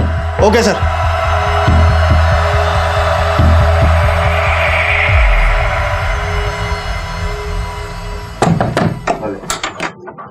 सर आप लोग, मेरी आई का कुछ पता चला क्या? मुकेश, तुम्हें जरा भी अंदाजा है कि तुम्हारी आई काम क्या करती है? जी सर। सर वो पैसों के लिए दूसरे मर्दों के साथ। सर इससे मुझ पे और मेरे करियर पे कोई असर ना हो, इसलिए उन्होंने मुझे हमेशा अपने से दूर रखा। सर एक शहर में होते हुए भी मैं बचपन से यहाँ अपनी मौसी के साथ रहा हूँ, पर सर ये सब बातें काफी पुरानी हैं। मैंने आई से कितनी बार कहा कि यहाँ आकर हमारे साथ रहें। ये ले गर्मा गर्म रोटी। अरे आई बस बस, 4 रोटी भी कोई खाता है क्या? दिन बे दिन सूखता जा रहा है तू। आजकल के लड़के ना सिर्फ चिप्स और कोल्ड ड्रिंक्स पे जीते हो तुम लोग। कितनी सूखत चल रहा है तू गधड़ा। हाँ, माउशी खिलाती नहीं क्या तुझे? बात करूँ उससे मैं? अरे उनसे क्या बात करनी आई, आप भी वहीं आ जाओ, खुद ही मेरा ध्यान रख लेना। और वैसे भी आई, अगले महीने मेरा कॉलेज का रिजल्ट आ जाएगा, फिर मुझे आराम से किसी भी इंटरनेशनल कॉल सेंटर में काम मिल जाएगा। पर तुझे तो मेडिकल करना था ना? करना तो है आई, पर इतने पैसे लगते हैं कि क्या बोलूं, 15-18 लाख से कम में बात नहीं बनेगी। तू खर्चे की चिंता मत कर, मैं हूं ना। तू सिर्फ पढ़ाई पे ध्यान दे। हाँ? शायद इसी वजह से तुम्हारी आई हाल फिलहाल में पैसे इकट्ठा कर रही थी अपनी पुरानी कमाई के जरिए से। कौन कौन टच में था तुम्हारी आई? सर मुझे नहीं पता। किसी रवि वाघमारे या मनीषा को जानते हो? तुम्हारी आई से इनकी फोन पे बहुत बात होती थी। नहीं सर, मैंने आई के मुंह से ये दोनों नाम कभी नहीं सुने। ठीक। सर शायद पैसों की जरूरत ने नीलिमा को वापस से उसी दलदल में खींच लिया होगा, लेकिन ये रवि वाघमारे इस नाम की फेक आईडी वाला नंबर कौन यूज कर रहा होगा? सर पाटिल, हो सकता है किसी से कोई पुरानी दुश्मनी हो सकता है इस मुश्ताक ने कोई कांड किया। वैसे भी इन दिलालों की ईगो सबसे ज्यादा हर्ट होती है। ऐसी ही कोई ठेस हो सकता है नीलिमा से मिली है। इस मुश्ताक पे नजर रखो। सर मैंने नीलिमा की कॉल डिटेल फिर से चेक करी, उसमें मनीषा के अलावा कोई और यंग लड़की नहीं है। कहीं ऐसा तो नहीं मनीषा ने हमसे झूठ बोला? पाटिल, उसके कॉलेज में पता करो, क्या वो वाकई ऐसे किसी प्रोजेक्ट में इन्वॉल्व थी जिसकी वजह से वो पेशा करने वाली औरतों के कांटेक्ट में आई?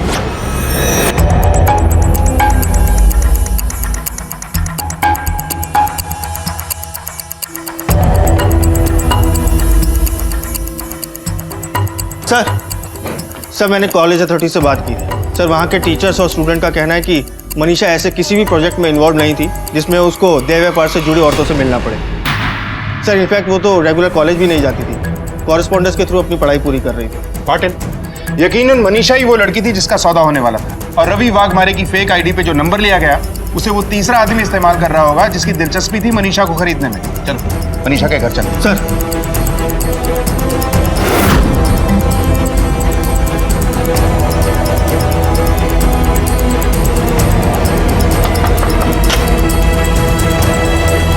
मनीषा यहीं रहती है? हो साहेब, काय झालं? काय मनीषा, आप माँ है उसकी? हाँ मैं माँ हूँ उसकी। वो तो अभी ट्यूशन पढ़ाने गई है साहब। अब तक तो आ जानी चाहिए थी, पर आज शायद लेट हो गया। अच्छा, वो किन किन स्टूडेंट्स को ट्यूशन पढ़ाती है? साहब मैंने एक डायरी में सब लिख के रखा है, मैं आंटे। साहब इसी डायरी में मैंने सब कुछ लिखा है कि वो कहाँ ट्यूशन पढ़ाने जाती है, कितने बजे जाती है। पर हुआ क्या है साहब, सब ठीक तो है ना? बता दें।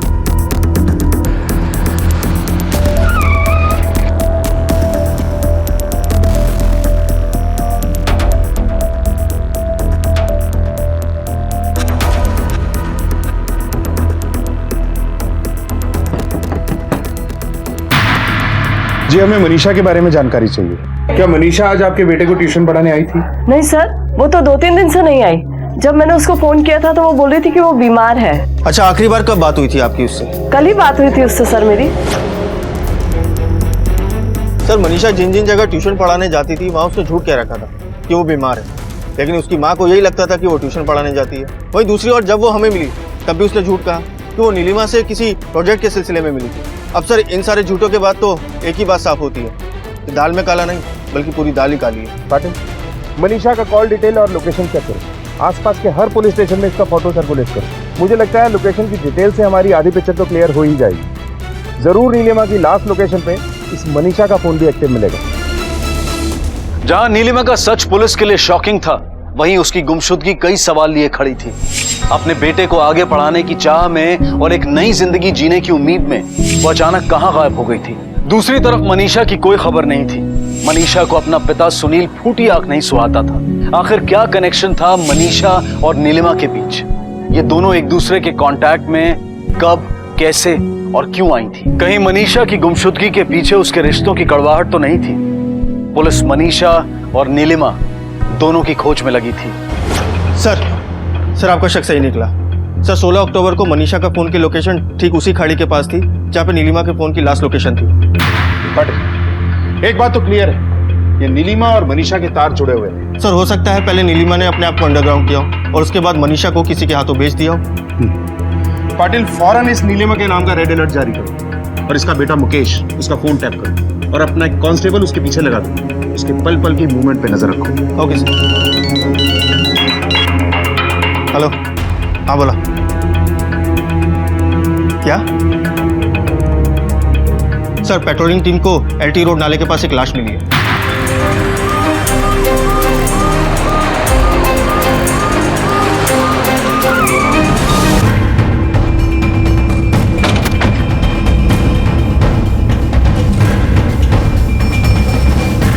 बॉडी को पोस्टमार्टम के लिए भेजो और फॉरेंसिक टीम को भी इन्फॉर्म कर दो। मनीषा की मां को भी खबर करो। सर। मनीषा, मनीषा, मनीषा, अरे मनीषा।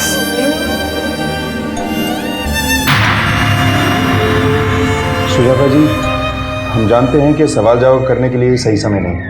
आपने अपनी बेटी को, लेकिन हो सकता है कि आपका एक जवाब हमें वो क्लू दे दे जिसकी वजह से आपकी बेटी के कातिल जेल की सलाखों के पीछे हो। क्या मनीषा की किसी से कोई दुश्मनी थी या कोई ऐसा जिसे मनीषा नापसंद करती थी? क्या कभी उसने किसी नीलिमा नाम की औरत के बारे में आपको कुछ बताया?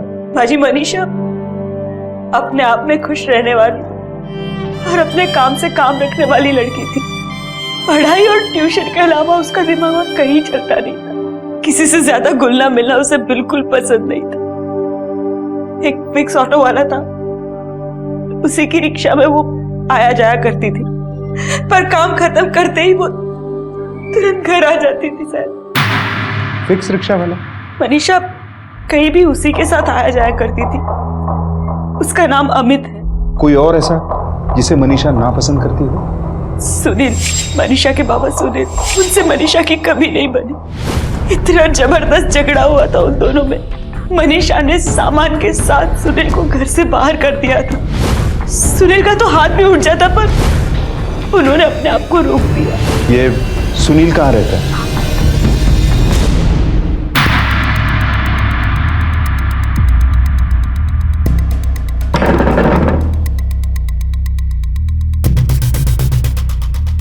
अंधा हो गया था सर।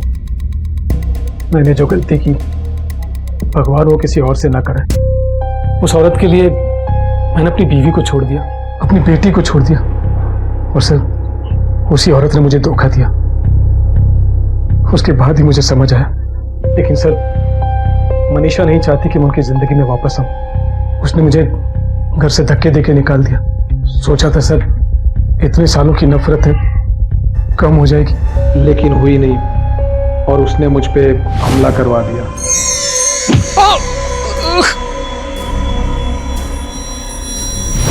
आपने हमलावर को देखा था? नहीं सर, वो हमला पीछे से हुआ था, सर पर। सर जब आँख खुली तो मैं हॉस्पिटल में एडमिट था।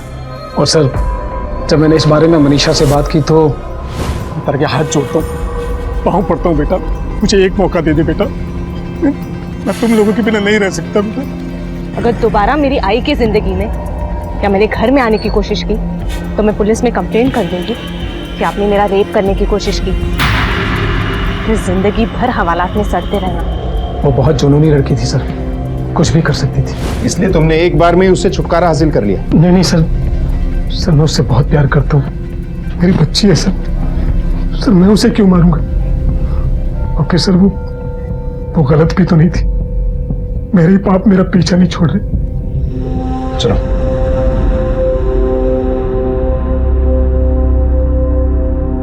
नीलिमा की गुमशुदगी अब भी एक पहेली बनी हुई थी, उसका अब तक कुछ पता नहीं चला था। कहते हैं इंसान जो बोता है वही काटता है। सुनील ने रिश्तों की अहमियत को कभी नहीं समझा और उसमें इतनी कड़वाहट घुल गई कि जहर का रूप ले लिया।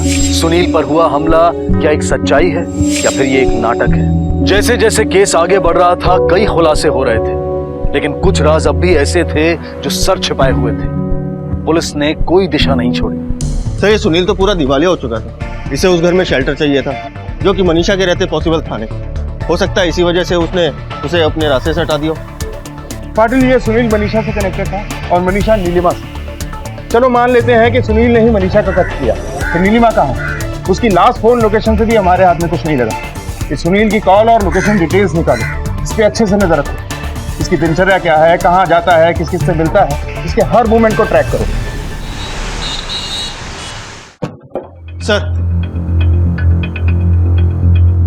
सर ये रहे मनीषा के पोस्टमार्टम और फॉरेंसिक रिपोर्ट। शायद मनीषा ने मरने से पहले अच्छा स्ट्रगल किया होगा और उसके नाखूनों में मिलने वाला मेकअप बेस उस अटैकर का ही है। पाटिल, मैं 99% श्योर हूं कि मनीषा पर अटैक करने वाली कोई लड़की ही थी। नीलिमा के घर से उसके कॉस्मेटिक सैंपल इकट्ठा करो और मनीषा के नाखून में मिलने वाले मेकअप बेस से मैच करो, क्योंकि नीलिमा और मनीषा दोनों कॉन्टैक्ट में थे। और उस रवि वाघमारे की कुछ लीड? नहीं सर। और वो ऑटो ड्राइवर जिसके साथ मनीषा आती जाती थी, उसका कुछ पता चला? हाँ सर, उसे बुला लिया है पूछताछ के लिए। तो मनीषा सिर्फ तुम्हारे साथ आती जाती थी? जी सर, कभी घर कभी ट्यूशन।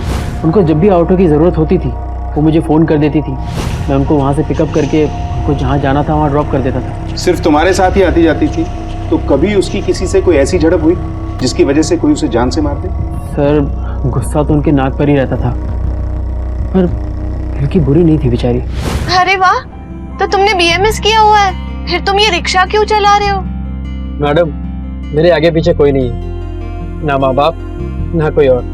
अपना बिजनेस स्टार्ट करना चाहता हूँ, उसी के लिए पैसे जमा कर रहा हूँ। अरे पर इतनी अच्छी डिग्री के साथ तुम कोई अच्छी खासी नौकरी भी तो कर सकते हो, ये रिक्शा चलाने की क्या जरूरत है? वो क्या है ना मैडम, अपने देश में केवल 3 चीजें चलती हैं, अनशन, रिजर्वेशन और डोनेशन। और इन तीनों चीजों के लिए ना मेरे पास औकात है और ना किस्मत। अपनी किस्मत तो इन 3 पहियों पर है, रोज चलाओ रोज कमाओ। इसके लिए ना औकात लगती है ना किस्मत। आप देखिएगा मैडम जी, बहुत जल्दी मैं अपना बिजनेस शुरू करूंगा। That's great.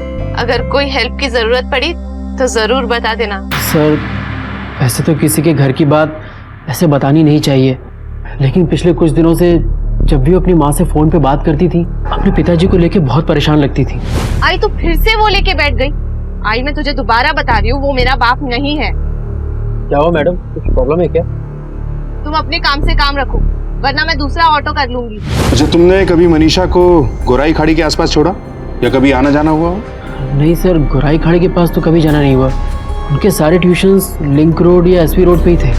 ठीक है, तुम जा सकते हो, जरूरत पड़ेगी तो दोबारा बुलाएंगे। ठीक है सर। ये इम्पॉसिबल है सर, मेरी आई कुछ गलत नहीं कर सकती। सर वो तो बहुत अच्छी है, उन्होंने मेरे लिए जो सेक्रीफाइसेस किए ना, मैं उन्हें कभी नहीं भूल सकता। सर मुझे पाला पोसा बड़ा किया, कभी कोई कमी नहीं छोड़ी। सर कहीं ऐसा तो नहीं कि तुम्हारी पढ़ाई पे होने वाले खर्च को निकालने का शॉर्टकट तरीका उनका? लड़की के बदले बहुत बड़ी रकम मिलने वाली थी उन्हें। नहीं सर, वो तो खुद इस दलदल से निकलने की दिन रात कोशिश कर रही थी। वो भला किसी को इस दलदल में क्यों डाले सर? तो उन्होंने मनीषा को क्यों मारा? मैं नहीं मानता कि मेरी आई ने किसी का खून किया है। सर वो ऐसा नहीं कर सकते। हेलो, हाँ बोला। ठीक सर, तुम बैठो बाहर, हम आते हैं।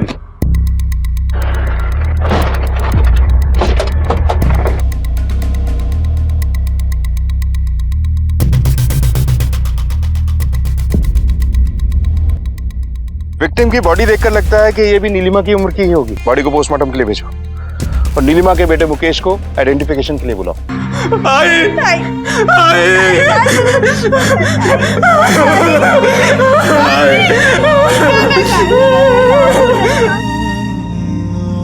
तू खर्चे की चिंता मत कर, मैं हूं ना, तू सिर्फ पढ़ाई पे ध्यान दे। सर नीलिमा की पोस्टमार्टम रिपोर्ट। सर इस पोस्टमार्टम रिपोर्ट के हिसाब से मौत 10 से 12 दिन पहले हुई थी, यानी कि जिस दिन वो गायब हुई थी उस दिन से। सर मौत सिर पे पत्थर मारने की वजह से हुई थी और विक्टिम के हाथों में कुछ बाल मिले हैं सर, जो कि किसी औरत के हैं। नीलिमा की मौत मनीषा की मौत से पहले हुई थी। पाटिल, इन बालों का DNA मनीषा के DNA से मैच करो। पुलिस को अब तक यही लग रहा था कि मनीषा की मौत के पीछे नीलिमा का ही हाथ है और हत्या करके वो कहीं फरार हो गई है। ये दोनों अलग अलग रहने वालों के बीच ऐसा क्या कनेक्शन था कि दोनों को ही मौत के घाट उतार दिया गया? केस का यह पड़ाव पुलिस को एक ऐसी दिशा में ले जा रहा था जहां तहकीकात के रास्ते में कई उलझनें थी, लेकिन दोनों मर्डर्स के तार को जोड़ते जोड़ते पुलिस इस केस को सुलझाने के लिए दिन रात एक कर रही थी। सर ये रही DNA रिपोर्ट। इसका मतलब है कि मनीषा ने ही नीलिमा को मारा है। तो फिर मनीषा को किसने मार डाला? और मनीषा के नाखून में मिले क्रीम के सैंपल्स नीलिमा के घर में मिले मेकअप के सामान से मैच कैसे हुए? सर हमें ना तो मर्डर वेपन मिला है, ना कोई ऐसा शख्स जो इन दोनों में कॉमन हो। पाटिल, इस केस की कोई एक कड़ी है जो हमसे छूट रही, और जब तक ये कड़ी हमारे हाथ नहीं लगती, मुजरिम के हाथ में हथकड़ी नहीं लग पाई। मुझे लगता है हमें एक बार फिर से इस केस को रिविजिट करना चाहिए। नीलिमा गायब हुई थी 16 अक्टूबर को। इसके साथ जुड़े थे मुश्ताक और राखी और एक फेक आईडी जो रवि वाघमारे के नाम से ली गई। मनीषा की लाश हमको मिलती है 31 अक्टूबर को। मनीषा का खून किसने किया, यह अभी तक एक सवाल है। और मनीषा की जिंदगी में कौन था? मनीषा को नफरत थी अपने पापा सुनील से, और सुनील का नीलिमा से कोई रिलेशन नहीं। पॉसिबल है सर। यह तो क्लियर है कि मनीषा ने ही नीलिमा को मारा, और नीलिमा के हाथ में मनीषा के बाल इन दोनों के बीच हुई झड़प के दौरान आए हों, और मनीषा ने खुद को बचाने के लिए नीलिमा को मारा होगा। पॉसिबल है सर। फिर कुछ दिनों बाद किसी ने मनीषा को मार डाला, और मनीषा के नाखूनों में जो मेकअप क्रीम मिली वो नीलिमा की मेकअप क्रीम से मैच करती थी। अब नीलिमा मनीषा को नहीं मार सकती क्योंकि नीलिमा खुद कुछ दिन पहले मर चुकी है। एक बात तो कंफर्म है सर, कातिल कोई भी है वो औरत, क्योंकि हमें मनीषा के नाखून से क्रीम मिली। 2 फीमेल विक्टिम्स हैं और 2 फीमेल किलर्स। पाटिल, रवि वाघमारी की फेक आईडी से लिया गया वो नंबर जिससे नीलिमा की अक्सर बात हुआ करती थी, वो जिस सेल फोन से यूज होता था उसमें कोई नया नंबर एक्टिव हुआ? नहीं सर।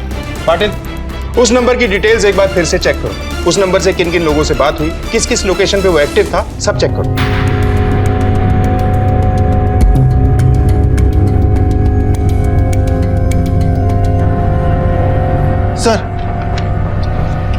सर इस रवि वाघमारे नाम की फेक आईडी से लिए गए नंबर से अक्सर नीलिमा को कॉल किया जाता था। सर एक और नंबर है जो किसी और का, जिसके नाम पर भी ये नंबर है उसकी कुंडली निकालो। Okay sir.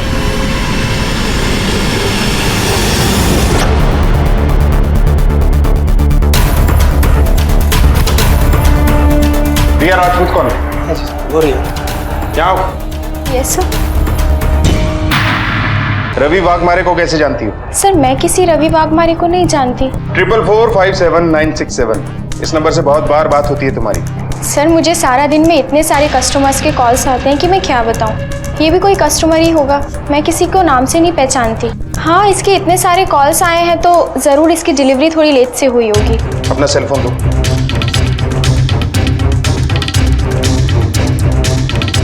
Sir number save नहीं। ठीक है सर, अगर कोई और केस होता तो मैं इस बात पे गौर नहीं करता। हालांकि मनीषा के कातिल का क्लू भी हमें मनीषा के नाखून में मिले मेकअप क्रीम से मिला है। सर इस रिया ने भी काफी मेकअप किया हुआ था। सर हो ना हो इस रिया का कुछ तो लेने देना है इस केस से। मुझे इस रिया के पिछले 3 महीने के कॉल रिकॉर्ड्स और लोकेशन डिटेल्स चाहिए। देखते हैं कि 31 अक्टूबर के दिन, जिस दिन हमें मनीषा की लाश मिली, इस रिया के सेल की लोकेशन क्या थी। Okay sir. हेलो सुनो, तुम मुझे आधे घंटे में आके मिलो। नहीं मुझे कुछ अर्जेंट बात करनी है। हाँ जल्दी आओ। सर रिया की डिटेल मिलने के बाद केस आईने की तरह साफ हो चुका है।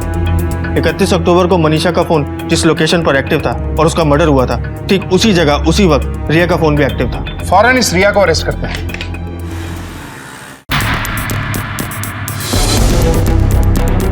रिया कहाँ है? सर रिया आपके जाने के बाद कुछ काम से अर्जेंट निकल गई, वापस अभी तक लौटी नहीं। नंबर लाओ उसका। सर नंबर स्विच ऑफ जा रहा है। हमें रिया का एड्रेस दीजिए फौरन। जी सर।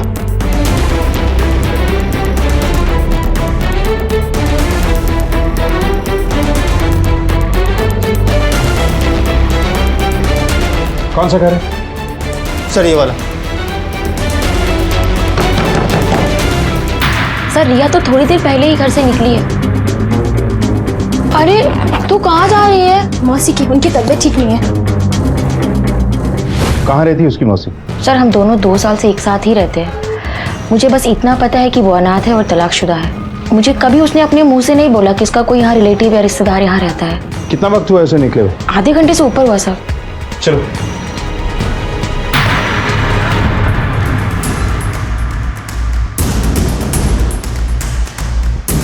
फौरन रिया के अपडेटेड कॉल रिकॉर्ड्स मंगाओ। अगर वो फरार है तो हमसे घबराकर उसने किसी को कॉल जरूर किया होगा। उसने जिसे भी कॉल किया है उसे ट्रैक करो। We have to catch her. Hello Tambe, एक नंबर नोट करो।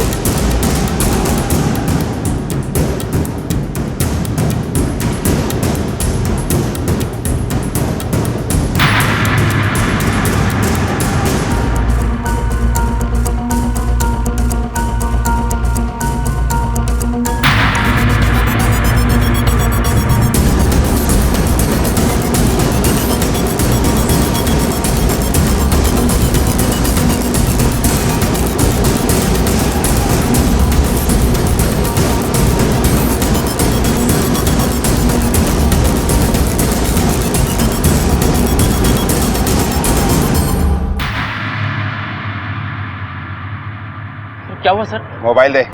सर बात क्या है? मोबाइल दे। क्या हुआ? अरे भाई क्या हुआ, क्या बताइए तो।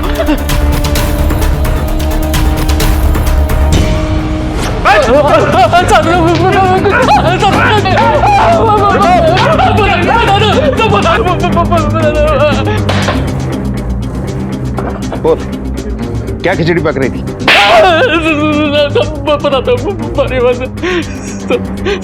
मनीषा मेरी गर्लफ्रेंड थी। तो इस तरह फायदा उठा रहा था खुद के पढ़े लिखे होने का? सर बात अफेयर तक तो ठीक थी, पर पिछले कुछ दिनों से वो मेरे पीछे पड़ी हुई थी कि मैं उसके बाप को मार दूं। उसके कहने पे ना मैंने उसके बाप पे एक छोटा सा हमला भी किया था।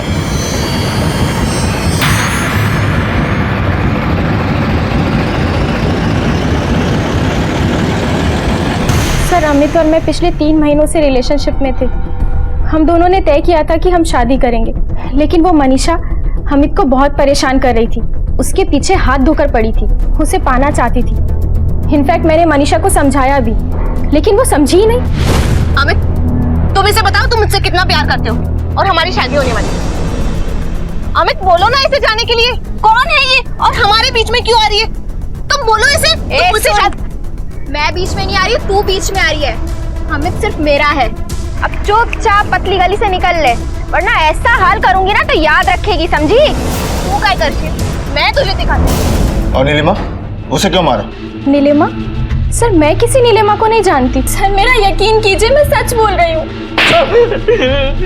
सर नीलिमा मेरी गर्लफ्रेंड थी, वो वक्त की मारी हुई थी, बहुत टूट गई थी। मैंने उसको थोड़ा सहारा दिया तो वो सीरियस हो गई। सर मैं उसको बहुत प्यार से समझाया था कि देख मजे करने तक ठीक है, पर धंधे वाली को कोई घर वाली थोड़ी बनाता है। मैंने उसको कितना समझाया, वो मेरी बात सुन ही नहीं थी। इसलिए मैंने जाके मनीषा को सब कुछ बता दिया। मनीषा मुझको लेके बहुत पॉजिटिव थी, इसलिए उसने सबसे पहले उसको कॉल किया, नीलिमा को फोन करके कई बार समझाया। फिर मैंने नीलिमा को फोन करके कुराई की खाड़ी के पास बुलाया, ये कह के कि मैं अपने सारे जमा किए हुए पैसे उसको दे दूंगा, मगर बदले में उसे मुझे छोड़ना होगा हमेशा के लिए। सर मैं जानता था उसको पैसे की जरूरत थी। सुन, तू मेरे अमित की जिंदगी से निकल जाओ। अमित सिर्फ मेरा है और मैं बहुत जल्द इससे शादी करने वाली हूँ। सर मनीषा ने मेरा जीना हराम कर दिया था। दिन भर एक ही बात टेप की तरह रटती रहती थी कि मैंने तुम्हारा नीलिमा से पीछा छुड़ाया, अब तुम्हें मेरा काम करना होगा, मेरे बाप को मारना होगा। सर उसने मुझे धमकी देना शुरू कर दिया था कि अगर मैंने उसका काम नहीं किया तो मुझे नीलिमा के मर्डर में फंसा देगी। उसी दिन मैंने सोच लिया कि मैं इसका भी काम तमाम कर दूंगा। पढ़े लिखे थे, अच्छा करियर बना सकते थे, क्या मिला ये सब करके? तूने 2 इंसानों की जान ली, और वो भी वो इंसान जो तुझसे प्यार करते थे।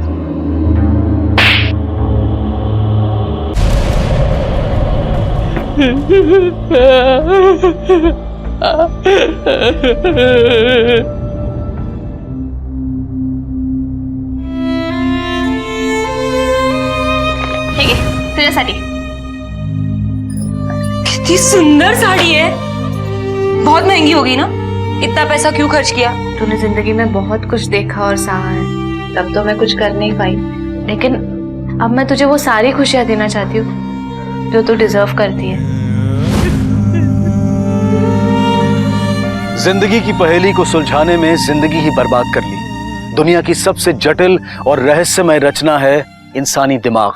इसकी असीम क्षमता और ताकत इसे अनोखा तो बनाती है, लेकिन कभी कभी ये दिमाग दहशत का कारण भी बनता है। हम क्या चाहते हैं, क्या सोचते हैं, क्या करने वाले हैं, ये सब हमारे काबू में है। इसकी चाबी हमारे शरीर के उसी हिस्से में होती है जिसका नियंत्रण अगर हमारे हाथ में ठीक से हो तो ही ये फैसले सही तरीके से लिए जा सकते हैं। और अगर हम इस पर काबू ना रख पाए तो तकलीफ सिर्फ हमें नहीं, हमारे परिवार वालों, हमारे आसपास के लोगों और हमारे चाहने वालों को भी होती है। ऑटो चालक अमित कदम एक ऐसी मनोवृत्ति का शिकार था जहां उसे अपनी अहमियत के आगे इंसानी मूल्य भी छोटे लगने लगे थे।